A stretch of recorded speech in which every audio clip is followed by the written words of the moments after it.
Hey everybody, welcome to the Chasing Freedom podcast with Noah and Jeff. In this show, we're going to dive deep into flips, wholesales, holding rentals, and creatively structuring deals, so that we can show you how you can achieve that lifestyle of freedom that you desire.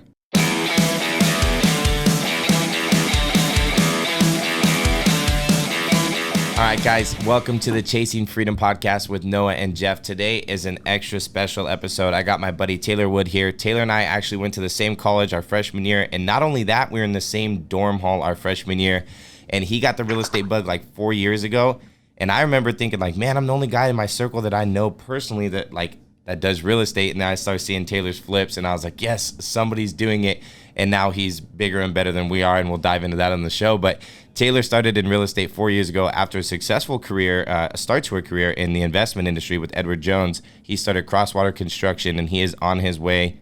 I'm sure he probably is already a millionaire, but on his way to being a multimillionaire. He's got 350 plus self-storage units, some multifamily stuff, and does a killer job on fix and flips. So Taylor, thanks so much for being with us today, man.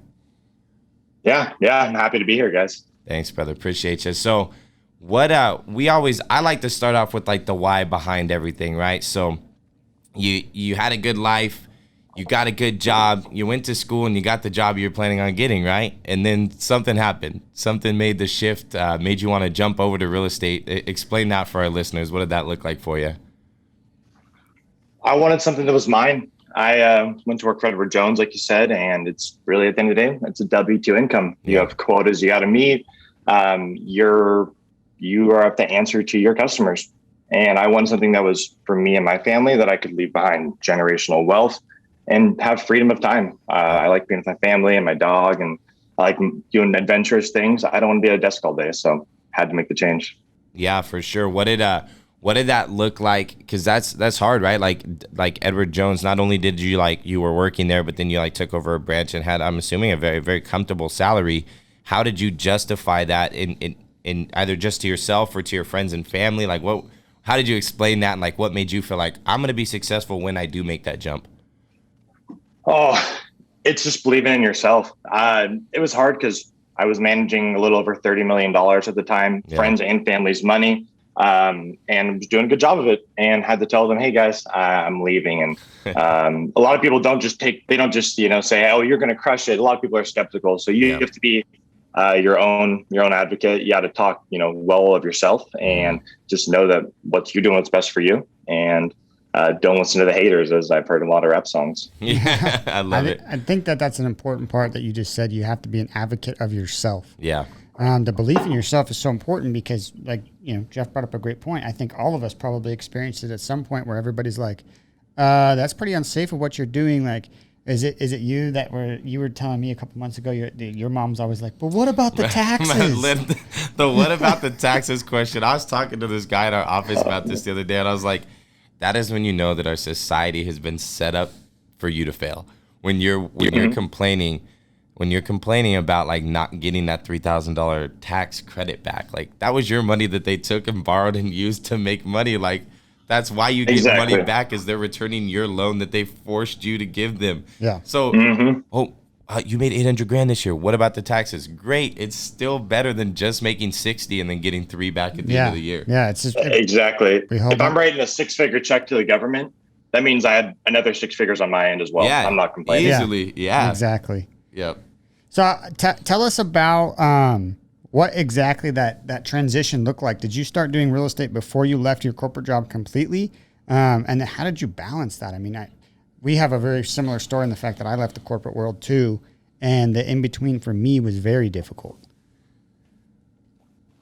I did not balance it well at first. So I started it with Edward Jones, and my business partner and I at the time were business partners. We were just best friends. And I saw a duplex come on Redfin, and I said, hey, what if we bought a duplex? I'd been listening to Bigger Pockets a little bit, knew a little bit about it. And he goes, yeah, let's do it. So we pulled together all of our money, and we were 22, 23 at the time.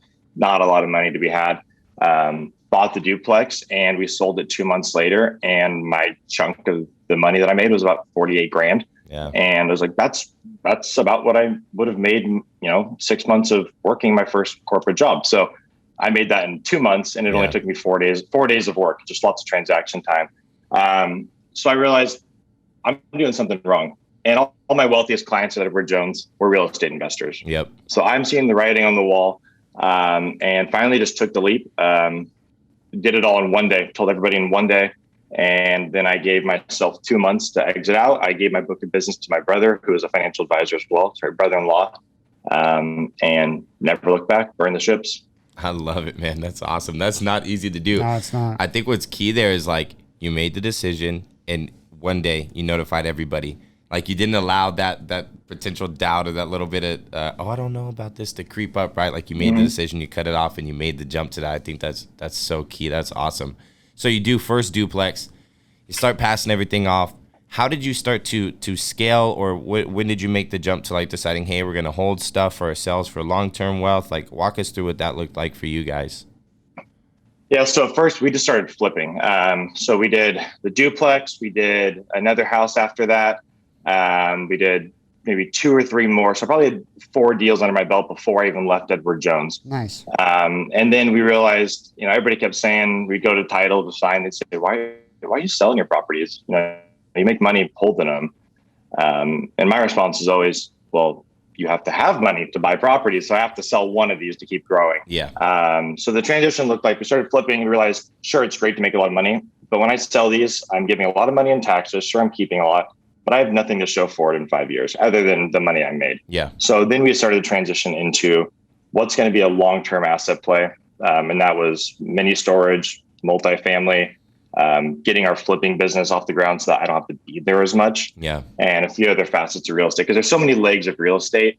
And we're trying to, narrow that in, but we're kind of touching all of it right now. I love it. Before we jump into the self-storage and the multifamily, I want to hit on something you said. So you and your partner, before you were partners, you were best friends. Mm-hmm. My mentor would slap me in the face if we didn't talk about that. How did you guys navigate that, right? Because traditional like advice would be you don't work with friends and family. But I mean, Noah and I started as friends first. We weren't best friends. We had met each other. We were friends for like a month or 2, but that's how we started and then jumped into it. And we always hear like, oh, are you sure that was the best decision? And we explain it and it's like, okay, yeah, it makes sense. So how did you guys navigate that? And then like, explain to our listeners, like, what's the benefit of having a partner and what role do you kind of see and what role does he oversee in the company? Right. So we would have got the same advice then. Everybody we told said, you guys are a bunch of idiots. Yeah. That's never going to work out. Yeah. A business and friends and friendship never works. We've been friends since we were 10. We think we're a little bit different than other friends. Everybody says that. But we were, before we could even drive, we'd have our parents drop us off at Goodwill. We'd go to Goodwill, we'd find items, check their value online and go sell them. So we've been flipping stuff since we were like 10 years old, and we've always done well together. So we just made it sure that we had very specific roles and everything's in writing. So I have my roles. My business partner, Kyle, has his roles. We don't overlap unless one of us asks the other to look at it. We could almost not even talk and our business would keep going because our roles are so independent of each other, or we're not going to be butting heads because we both think we're alpha males. Our wives would agree. They think that we've, any sport we play, we bicker. But business is something that we just keep both of our roles separate, and we make sure that we're both going to the same goal, but we're getting there and we're each doing our part to get there. Yeah. I love it. What would you say are some of the differences between you and your partner in terms of like skill set or like just natural ability in business? My business partner can turn a penny into a dollar, and any day of the week. He is a smart dude, and he can talk to people really well. So he was a realtor before we started working together, and he had flipped a couple of houses as well. But he became Thurston County, the county that I live in, top realtor his first year of real estate when he was 22. Way. Wow. Yeah. He made, I think without even trying, something like probably $500,000 just in real estate sales. So this guy, not only is he good at talking to people, he's just very concise. He's a man of few words. He doesn't waste time. And he's just can make anybody feel comfortable, which I think is important. And he's really good at putting deals together. He sees value in things that other people don't see. Nice. So that's where his value really lies. Nice. And then what about, and then do you oversee more like the operations role? Is that kind of where you're at, or? Yeah, day-to-day operations, managing our flips. And then we both tackle the self-storage portion together. He's more of like the deal maker, putting the actual deal together. Yeah. I see my value in understanding the self-storage business, understanding the expansion of it, the ins and outs, the nuances. My wife's an attorney, so she goes ahead and she reads all of our fine print, all the legal documents for all of our real estate. I try to keep some of that in. So day-to-day operations and the actual business side of things behind the scenes. Okay. So would you say like your strength is, if you've read Traction, would you say your strength is like the integrator and he is like visionary, like he can envision how to put these deals together and creatively make stuff work? Yeah, I think we both have a little bit of each of those. I would say that Kyle's definitely a visionary. I mean, I don't know if we can dive quickly into one of the projects, the good example. Yeah, I would love to. Awesome. Yeah, this is not related to mini storage at all, but there's a mini storage facility we were looking at, and we're on Google Maps, and behind it, there's a piece of property. I think nothing of it. My business partner says, "Hey, that's a pretty good piece of property. I think the zoning there is high density." I said, "Sure." Never thought anything about it. And he calls me a week later, says, "Hey, I actually got a hold of the owner. I found him on an old newspaper ad online, and called him, and he's going to sell us the land for $75,000." Oh my goodness. And I'm like, $75,000 is a lot of money, but Kyle's the visionary, so I trust him. So we look at it. That's about a year ago. Fast forward to today, we're under contract to sell it for $2.35 million. We are at land use. We close in October, and we're into it. Total land $75,000 plus $35,000 of fees with our architect, civil, geotech, everything. So he's a visionary. He sees stuff that I don't see. Yeah, that's got to be like one of the highest profit margins in like real estate history. So you guys just took it to like preliminary plat, got like land approval for like an apartment building or something. Yeah, so that's again where Kyle's visionary aspect comes in as well. And then we both played into this, but taking the land as it sits right now, it made no sense. All the neighboring properties had stormwater running down into the middle of it. Kyle said, "Well, that's not really making a lot of sense. Half our property is stormwater. What's the cost to go underground? $800,000. Okay, but it adds an extra, I think it was an extra 70 units. Wow. And we can sell the land at $21,000 a door just for the land. Yeah. And we're not actually putting in the underground system. We're just putting it on a piece of paper saying you could do this, and it adds X amount of value. So that changing the zoning, getting we're called it the missing middle project. Olympia, Washington has issues with affordable housing. So we catered to the city. We said, hey, we want to bring in smaller sized units so that it technically is affordable housing because your rent per square foot is lower. They love the project. We got it approved by everybody. So yeah, we went from land as it sits to we have full renderings of everything, land use approval, everything's set and good. We just have one more Camille hearing with the community before we get checked off on. Gotcha. That's rad, man. That's a killer project. Man. And you've been in that 18 months? Is that what she said? We bought it about a year ago. Okay. Maybe less. Yeah. Did you just buy the land, the $75,000 lot cash? Mm-hmm. And then what? We bought that in. Oh, go ahead. Sorry, go ahead. I was going to ask what the other piece was. It sounded like you pieced two pieces of land together. Is that correct? So we were looking at a mini storage facility, and behind it, there was a piece of land because we're still going to buy the mini storage facility, but the piece of land is separate. So we bought that for $75,000, and then we had to pay our all of our costs to get it to land use. But other than that, it hasn't been. We're under $120,000 in cost total. That's incredible. That's absolutely. I'm insane, like $75,000 to 2 point what? How much? 2.35. It's under contract for $235. Yeah. That's incredible. Great job on that, bro. It's that's what I'm saying. My business partner, he's a visionary. He sees things other people don't see, and you don't realize. I mean, some people will work their entire life to get to retirement to have $1 million. But if you just look outside the box with real estate, you could do it in 12 months. Yeah, it's a pretty fun thing to see. Yeah, that's the power of real estate. Like that one deal is literally like, not to throw my mom under the bus, but that's more than my mom will make in her entire life. Like, and there's people that live that way. Like there are so many people that live like, oh, well, this is safe. And I'm not going to think outside the box. So I'm not willing to make the jump or whatever. And it's like, yeah, sure. There's no lie about it. Like when you jump into real estate, like your floor, the floor doesn't exist. You could fall and you could lose a ton of stuff. But also, in the adverse side of it is the ceiling doesn't exist. Nope. There is no top to it. There is no lid. You're just going to keep pushing and pushing as much as you want to go. And you can create a lifetime worth of money in one single deal. And disclaimer to the listeners, it doesn't always go that way. So just a quick disclaimer. You probably a 1%. You can lose a lifetime worth of money in one deal. You can lose it just as fast. Yep. Do you guys track like your average profit per project outside of like your large development ones, like on your flips, your like average profit?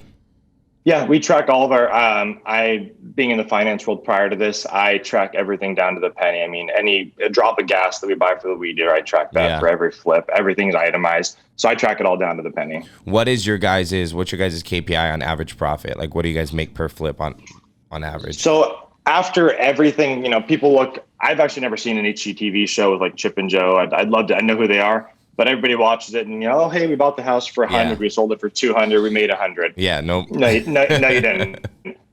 So I guess so when we look at a flip deal, and it sounds arrogant in a way to say it, but this is just our metric. If the profit margin, and we work our numbers backwards, but if we come to $100,000, we'll do the project. If it's $99,000, we will not do the project. Oh. Because we assume that it might take us a month to finish a project. We'd like to make minimum of $25,000 each that month. So we set our margins at $100,000 so that everything can tank. We land at $50,000. Our margins get cut in half. We're still happy. Okay. Fortunately, we've always been over that though. Nice. And so when you're saying margin, you're not talking total spread though, like HGTV, right? Like you're talking like $100,000 net profit after realtor fees, financial costs, and all that kind of stuff, right? Yep. After our excise tax, title, everything, any capital improvements. The money that goes in our bank. Oh yeah, because Washington does have the excise tax. Is it 1.6%? I wish it was. They actually raised it a year and a half ago, so it's a scaled program now. So it's based on the value of the property. So it starts at 1.24%. But once you get over 3 million, it actually goes to it's either 3 or 3.5%. So the property that we just bought, the mini storage facility, the owner we bought it from, she had to pay $110,000 in excise tax just to sell the property. Wow, that's crazy. In addition to the taxes that she pays every single year to own it. Yeah. What? So to answer your question, we that's our average is about 100. Okay. We generally better than that, but that's our standard. And what kind of like deal size are you guys purchasing? So like, and obviously like I'm sure there's different areas of Olympia and Thurston County that you're paying less and more, but kind of average it out. Like are you getting into a house for 300 or are you getting in for 700? Because that'll help the listeners to understand like that big, because 100K, I will say like we've been fortunate our market's blown up. So our average profit last year was like $87,000 a flip, which was great. We're stoked on that. That hasn't always been normal for where we're at because our barrier to entry, I think, is much less than Olympia. We may be catching up. So when we talk about profit per deal on this flip on the show for the listeners, just understand that that's different per market per deal, right? Like if you're gonna do a flip in Hawaii, like you better make a ton of money because your entry point is probably $700,000. Yeah, if you're not making $100,000, your ROI could be less than 10%. Yeah. So, whereas if you're in Columbus, Ohio, you can make $30,000. That's totally fine because you're buying the asset for 40, flipping it for 10, 15. So you're just watch that return on investment and those percentages. So, but what does it look like over in Olympia for you guys? If you asked me a year ago, I'd say we were getting into them under 200. Wow. Today we're probably getting into them. It depends really. The last one we just bought was 427,000. Yeah. So I'd say the average probably falls somewhere near about 300, 200 to 300. The market's absolutely shifted though. A track home in Olympia a year ago was maybe 300,000. Now they're 450, 500,000.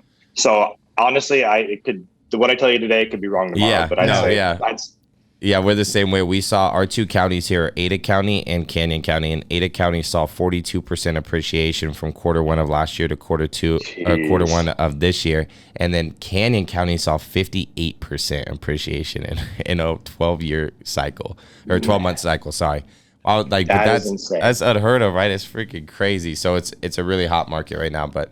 Also, listeners, quick disclaimer, be careful of investing in hot markets. It's not always that hot. Yeah. And you don't want to bank on appreciation. Yep. And our CPI index, for the quarterly CPI index last month, our value of our dollar went down by 1%. And I think it has something to do with that. So you're totally right saying, be careful. Getting into hot markets, know your market. And in my market, there's a street we call Harrison Avenue. On the left-hand side of it, a nicely done house, 3-bed, 2-bath is probably worth $450, $475. On the right-hand side of it, it's worth 575, 600. Really? So it's knowing your market, not jumping in just, Olympia is great. Well, you have to know every street, every intersection. You have to know where the good people are, the bad people, the good houses, the bad houses. So knowing your market, if you're getting in an expensive market, do your research. Yeah. Yeah. Hey, Taylor, what does your marketing look like? So, I mean, obviously you're finding great deals. What are you doing to find those deals?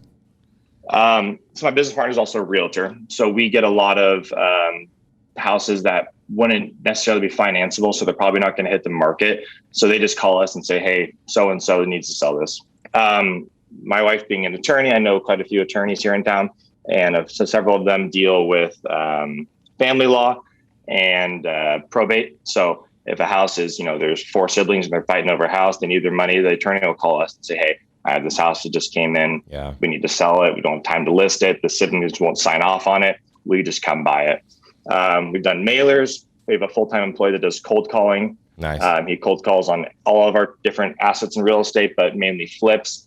And then people, they kind of just start reaching out to us because they've heard what we've done, and wholesalers. So lots of avenues. Our biggest one, wholesalers, and people reaching out to us. Yeah. Yep. Did you guys experience a dry up of wholesalers at all, like during like their middle or start of COVID? Yeah, I thought they stopped existing. Yeah. And then when they came back, they thought they were God himself. Yeah. So they got really fond of themselves. Yeah. Yeah, I'm glad to hear that's not just our market. I think they might have gone extinct in Idaho. Yeah, well, but then but they've been species. coming back. I just noticed like I've been getting deals sent to me in like the last 3 weeks, and it's like, if you're not gonna offer me more than I'm asking for, don't bother replying. I'm like, then why are you even asking for this amount? Like, ask for more then. Right. And like, sorry, you're not that like. The sure, deal's not that great. You have a great business, but like also like, if you were smart during COVID, because so I was a dumb flipper pre-COVID. I only got intelligent during COVID. Like, everything shut down, and I just realized like, no, the market is still trending up. Everybody got scared. Everybody's taking a pause. Wholesalers don't exist, so I need to start marketing for my own deal and become the wholesaler to myself. Like, I got to get those deep discounted properties that I used to like. I just used to be lazy. Like, oh, I'll check my email once a week, and if a deal comes along, cool, I'll flip it. Now we spend like $14,000 a month on marketing, and we get like 10 to 12 deals a month from it. So like, the math is there. It all makes sense. But like, COVID is what launched our business into that next area where like now it forced us to market. And so now we're not just dependent on these wholesalers anymore. But it's good to hear that it wasn't just our market that they dried up and they came back like, oh, we're the bee's knees. Oh, sorry, bro. Right. They came back and everybody wanted to be a flipper. Everybody was quitting their jobs in COVID and everybody wanted to start flipping houses. So I think it's really good that you guys started implementing your own marketing strategy. You have to do that, or else you're going to be fighting with one deal and 10 people are looking at it. But now it's just you, the buyer, and the letter you sent. It's so smart. Good for you guys. Yeah, we got aggressive. Well, hey, I'd love to actually dive in deeper into this self-storage deal that you've got. Because I think I'm going to give you guys just a little teaser before he starts the story. Taylor's 27 years old. Yep. He's got 350 units with the ability to add more. Is that correct, Taylor? Yep, about 100, 120 more. With the ability to add 120 more units at 27 years old. What back-end value on this after you add the 100 units? What do you think this is worth? So we, kind of where it's sitting now without the 120 units, Prime Locations, they're a large corporation here in town. They do all commercial real estate. They gave us a valuation of about 6.5. And then once we add those units, we're going to be closer to about 8, maybe 8.5. Wow. It just depends on making sure we can actually rent all of those out. So we're going to build that out probably in phases. But right now we only have 6 units available out of the entire property, and they're 4x8s. They rent for $60 a month. So all of our big properties all the big units are rented up. So if we sold today, I'd probably want to be asking 6.5, 7 for it today. Walk us through what you acquired it for, and then explain why you saw value in it. So, right, like my understanding of multifamily and self-storage is there's 2 ways. I'm sure there's more than 2, but the 2 that I kind of focus on when I'm looking at a deal is the value add potential of this is a mismanaged asset that I can simply go in and start managing properly. And by doing that, I can raise the rents to market rent, and I can literally create money out of thin air just by getting it to market rent. Or 2, this is a dilapidated asset, and I got to go in and I got to renovate some units and I got to get it up to par. And then that's what creates the margin for my deal. So walk us through what you bought it for, and then what made you attracted to it. What was the value add that you saw? Yep. So I'll start at kind of how we found it, what attracted us to it. So my business partner actually found this one. His role is more about the acquisition portion of this. And so he found it. And the way that we kind of know it's a good deal, we have a metric list that we go through, but one of the first things we do is we Google the name of the facility. If they don't have a website, if you can't find a phone number, an email, they're probably not automated. They probably don't do credit card processing. They're probably still taking checks. They're probably running it like Ma and Pa would. And then when you drive by the facility, if there's not one sign out there, you have no idea what it is. So I see that as just, the pot of gold at the end of the rainbow. I'm so excited. And it's great for them because they built it 20, 30 years ago. They're making tons of money. Why fix it up? Why do anything? But I see a lot of value to be added. They were offering 27 different types of discounts for people. Military, male military, female military, 60 and older, 70 and older, 80 and older. It made no sense. So I saw this as a poorly managed facility. So we went in and we kind of just had to figure out what she wanted for it. And she didn't know. Her husband built it. She just was really collecting the money at this point, living down in Arizona. She had no idea what she wanted. So we gave her an honest evaluation of what we think it's worth today. She met with her attorney and we settled on the number is $4 million is the number we settled on. Okay. So we offered her that night. We offered it and it's an off market deal. We cold called her. Wow. Somebody finds out about it and they make her an offer the night that she's supposed to accept our offer. So I don't think I slept that night at all. Wake up in the morning, she calls us, we got it. So do our inspection. And we he said, hey, some roofs need to be replaced. There's some other deferred maintenance. So she gave us $110,000 in seller credits for maintenance, which was unheard of in this market. So our actual purchase price after all of that was $382,000 or $3,882,742. Looking at the wrong number there. So hair under $4 million. Nice. What do you think you did to get your offer accepted over the other person? Because the other person, if they were smart, they would have just said, well, what did the other guy offer you? And most sellers will just tell you, which means all they needed to do was come in and be like, okay, well, my offer is then 4.1 million. Exactly.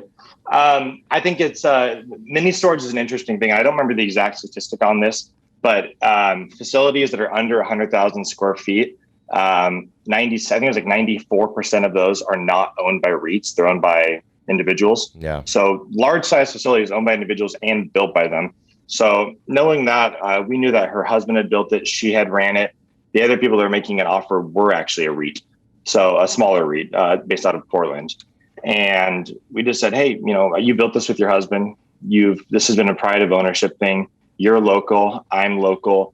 I can't beat a REIT. I really can't.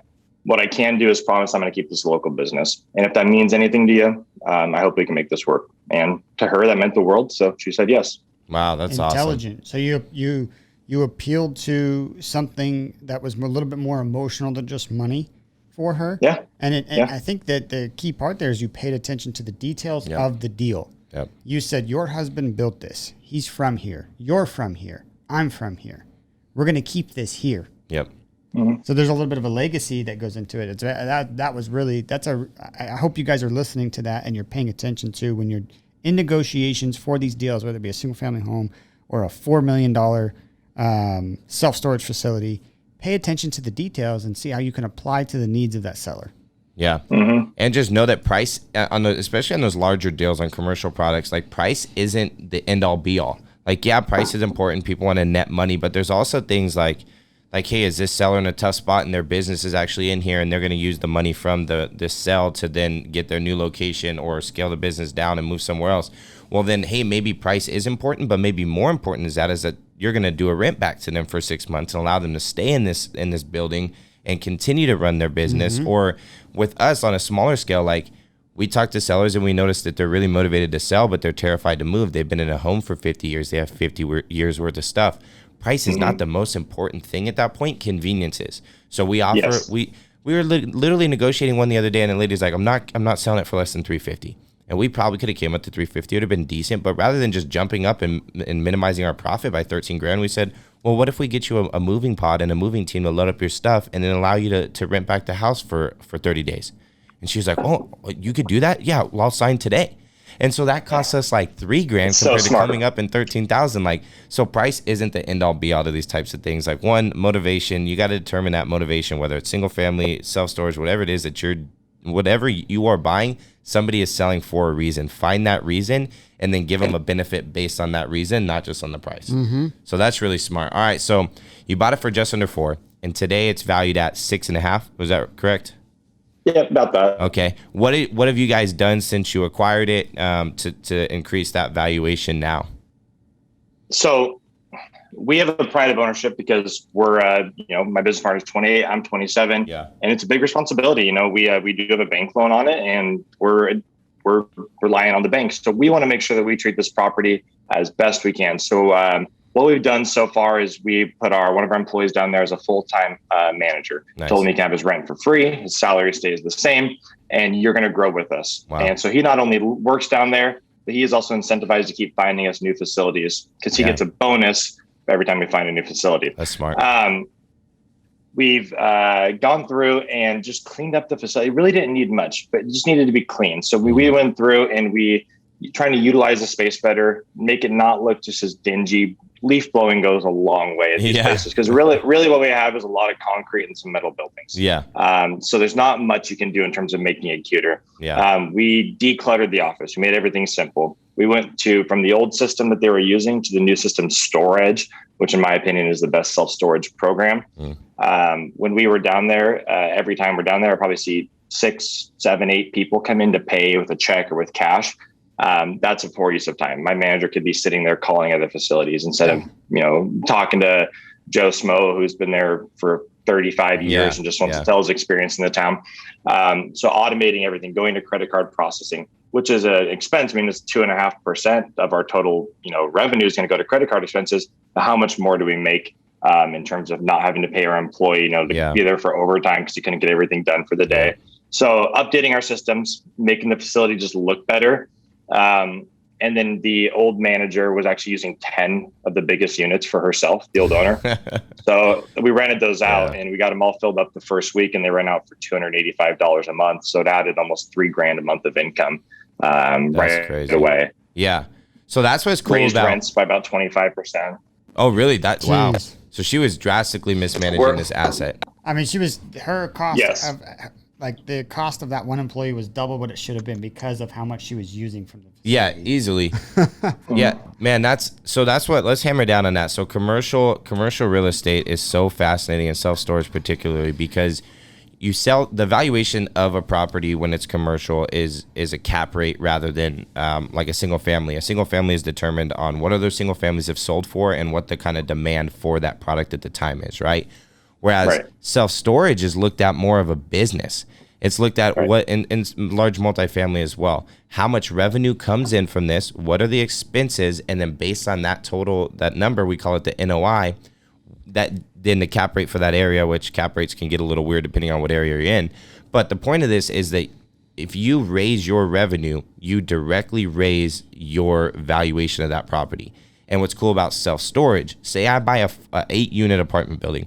I only have 8 doors that I have the ability to raise revenue to then hopefully get a higher valuation. I cannot raise revenue enough to get an extremely large valuation increase. Self-storage, you can go in and you can do things like there was 500 units and we raised the rent by $15 a unit, right? Because when you say 25%, I'm assuming that probably only equates to what, $15 to $18 or something, maybe 20.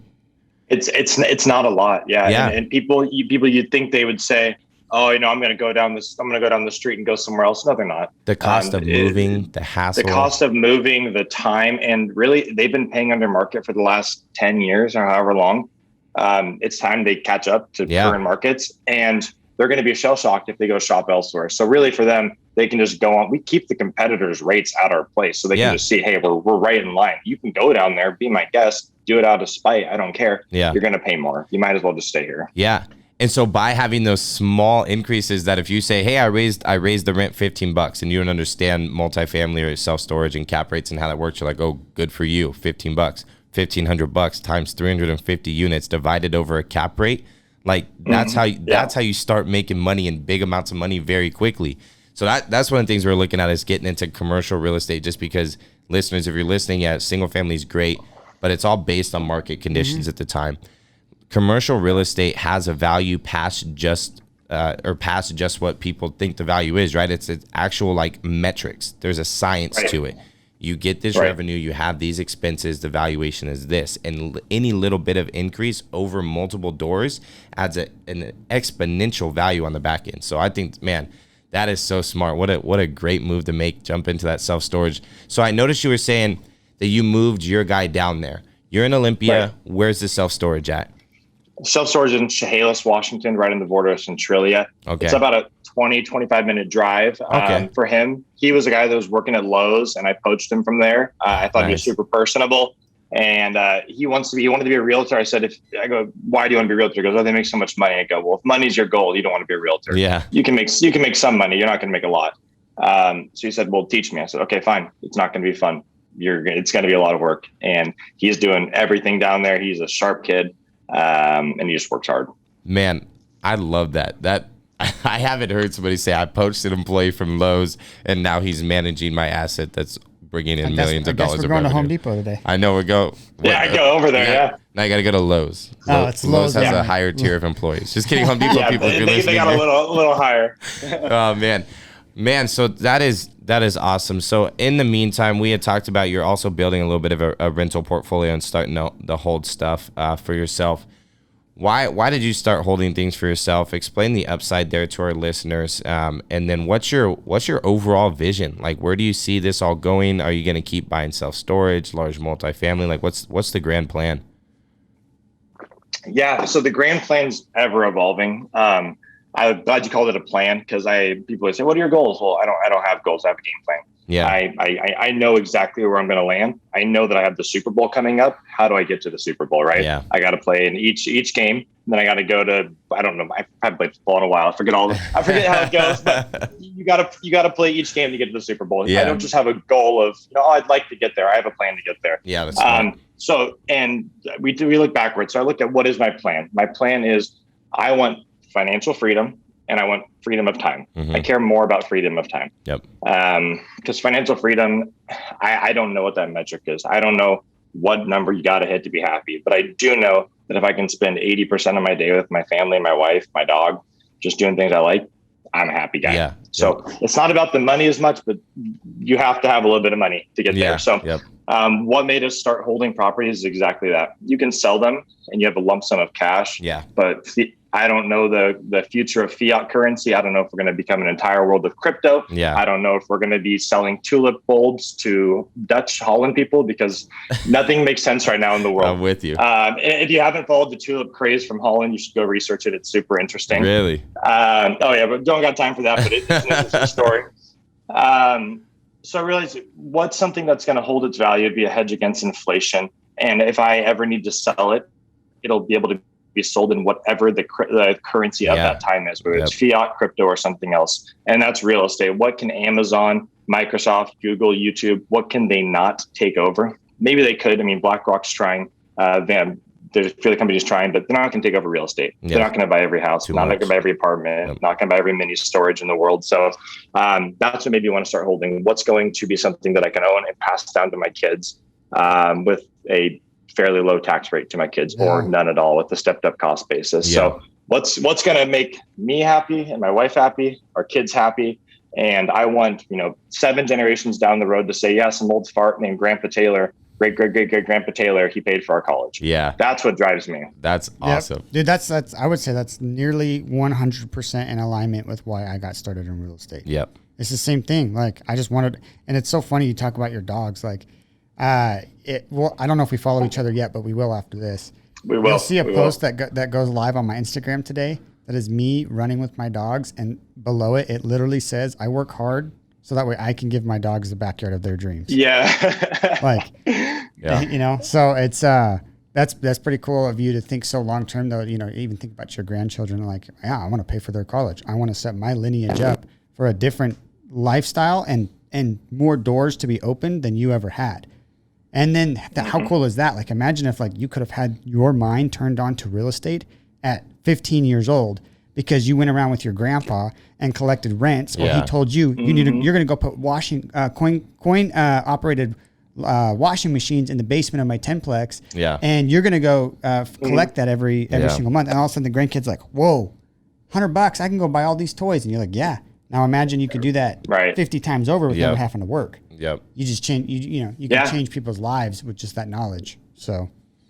Yep. And if I can not just change their generational wealth, but change their generational mindset, you're so right. Yep. That'd be absolutely huge to me. Yeah. My wife and I, we don't have any kids yet. We just have our little Australian Shepherd who I imagine that's what's having a kid is like. People tell me I'm wrong, but I imagine it's similar. And it says the guy with no kids. I got the 2 kids. I actually just watched. No kids. If you guys, you got the 2. If you guys are listening to this, find this video by Trey Kennedy. The dude's a freaking hilarious comedian. He did this video. He just posted on his Instagram like 2 days ago, and it's like he's pretending to be a woman in a relationship, and it's like him is pre-kid mom, and then him is like post-kid mom.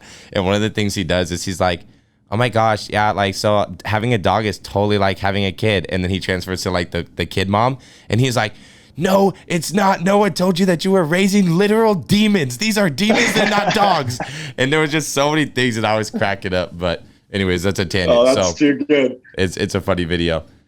No, that's too good. I forgot what we were even talking about before that. Yeah, we were talking, something about dogs. Like financial freedom or time freedom. Yeah. To spend it with the people and the pets and the how things exactly you want to spend it. Like for me, like I'm very intentional. Like I spend at least an hour outside a day with my dogs. Yeah. And like that's my freedom. Like when I worked at corporate America, sometimes I didn't get home till 7 p.m. The sunlight's already gone. I'd be lucky if I could squeeze in a 15-minute walk with Milo. Yeah. But now, like that's my choice. Like I get to make that choice to go out there and be out there for an hour. So yeah, that's for sure. I lost you guys there for a second. I apologize. No, you're all good. We got your back just in time. Taylor, what are you a book reader or a podcast guy or both? Both. I like both. I listen to podcasts all day. Awesome. If I'm at a job site, I put my headphones in and I just listen to podcasts. I love it. What would you recommend listeners wanting to get started in real estate read or listen to? If you want to get started in real estate and you're just a beginner, Bigger Pockets. That's how I really got started. That's how everybody got started. Their joke on there is the thing that always got people started in real estate was Rich Dad, Poor Dad. Yep. Well, I think now the new joke is what got you started in real estate is Bigger Pockets. So everybody should start there with Bigger Pockets. AJ Osborne, we were talking about him earlier a little bit. He is a fantastic self-storage investor, and he has a podcast. It's called Self-Storage Investing for, I forget what it's called. I listen to it all the time. And I just like learning. This one has nothing to do with business, but I think being multifaceted is pretty important, especially when you're talking to investors who have different interests. I know that my investors have different interests than I do. So if I can know things, kind of a little bit about everything. So Joe Rogan, because he is the male Oprah, and I love that guy. So I love it. Not business related, but that's just my fun podcast. I love it, man. I think the AJ Osborne show is called Self-Storage Income with AJ Osborne. Yep. Just for anyone listening, so that way they can find it. Yes. Awesome. Well, Taylor, thanks so much, man. How can our listeners get a hold of you if they want to chat with you, have questions, anything like that? Yep. So I don't check social media hardly at all. If you send me a message on there, I'll probably respond in 6 to 12 months. Yeah. Realistically. So if you want to get a hold of me, text me. I'm happy to give my phone number out. If anybody has any questions on self-storage, flipping, we didn't get into it, but I also own multifamily. We just made an offer on 282 units 2 days ago here in Olympia. Man, that's rad. And we should know in a couple of days when that gets accepted. So we're also doing a little bit of that. The people can just text me. My number is 360-878-7615. Shoot me a text. Give me your name, where you're from. I'd love to chat. Awesome, man. Taylor, appreciate it so much, man. Thanks for coming on the show today. The 661 number that just texted you is me. Oh, perfect. There we go. Let's make sure I got that. He probably didn't actually send it. He just being stupid. All right, man. Well, hey, thanks so much. I didn't even see you texting. Nah, he's secretive. He's like back in school where you got it under the desk. You're like, what's going on? Dude, thank you so much for coming on, man. Like T9. You're a very, very impressive, you're a very, very impressive real estate investor. Really cool to have you come on. I think there's going to be a lot of people that are very inspired by this episode. Absolutely. I'm inspired by this episode. Yeah.